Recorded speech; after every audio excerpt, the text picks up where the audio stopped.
Hi, my name is Brady Jackson and welcome back to another episode of Take 10. This episode features Dr. Lee, Han Trin, Micah Darren Lin, and Lily Shi, who will tell us about the upcoming Chinese New Year. So now get ready and relax for another episode of Take 10.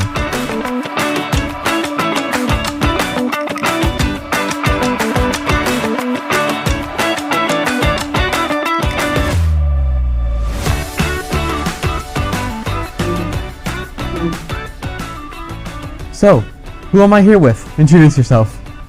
Hi, I'm Dr. Lee. I'm one of the Spanish teachers here at Dartmouth High School. My name is Han. I'm a junior at Dartmouth High. Okay, let's start off the questions. First, when is Lunar New Year? The Lunar New Year this year takes place on February 17th, and it's basically a festival that celebrates the end of the winter and the start of the spring. In fact, in Chinese, it's called Chunjie, which is the spring festival. Han, how about you?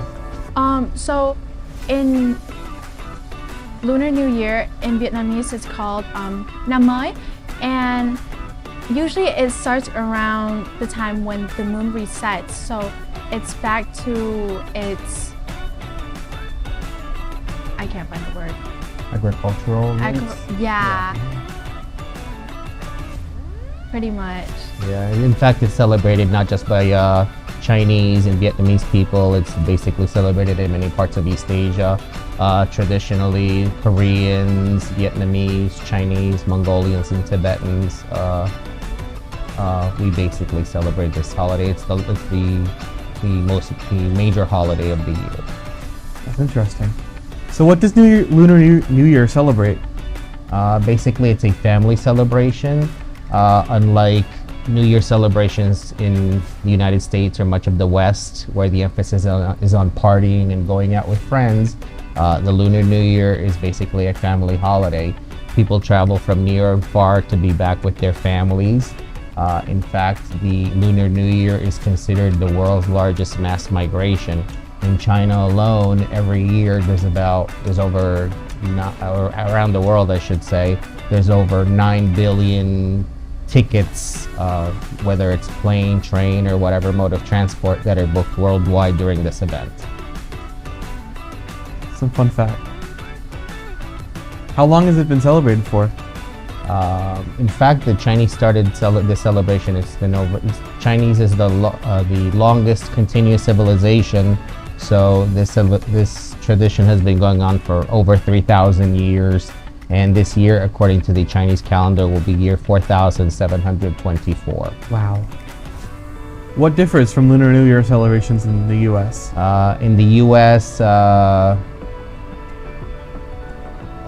probably I would say the distance covered. A lot of people, they might, depending on how far or how close they live to their family. Some people, depending on whether their work schedule accommodates it. I think in America we live a much faster lifestyle, whereas in Asian countries everything really grinds to a halt, and people actually have a 2-week holiday period where they actually have time to visit their family. In America, a lot of times this is not feasible, so yeah. So, final question for you all. Why is Lunar New Year celebrated on a different day? I mean, I know for US it's like January 1st, so why is it celebrated in February? The Lunar New Year, as the name says, is basically based on the lunar calendar. It's much like Easter in the Western tradition. Easter every year falls on a different day, and this is also a phenomenon that occurs in other cultures, such as the Jewish and the Muslim traditions. The dates for Hanukkah and the dates for Ramadan fall on different days every year. So it's basically a lunar calendar that was observed by when people thousands of years ago engaged in agriculture. They followed the phases of the moon. So very much as Han said, we basically celebrate the Lunar New Year when the new moon starts around January, February every year. What did you bring for us? Okay, I thought I would bring some decorations that are typical of the Lunar New Year. This is probably the most important of them. This is a character that we hang on the door. Basically, this is the character that represents prosperity. In Chinese, it's pronounced Fu. and basically we hang it on our doorway to help to invite prosperity into our houses.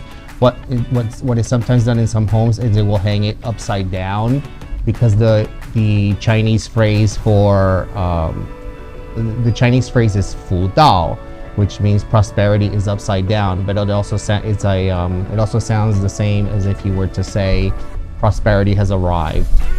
In addition to that, I also brought some. What people usually do is they have couplets or poems that they will hang on their doorway. Here are some that are elusive to the season.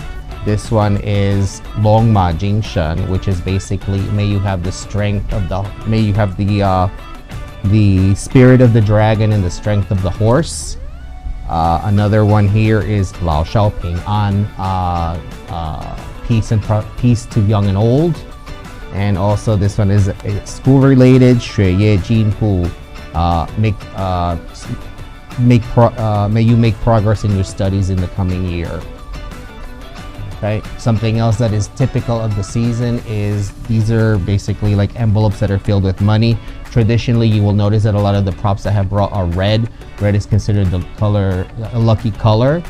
Even I'm decided to wear my lucky red watch today. And these are typically red, and we call them red envelopes or hongbao. And children or young adults usually get these, and they're filled with money, much as one would receive Christmas presents. So yeah, these are some of the props that I shared with you today. Thank you. Okay, well that's all the questions I have for you. Let's move on to the next group.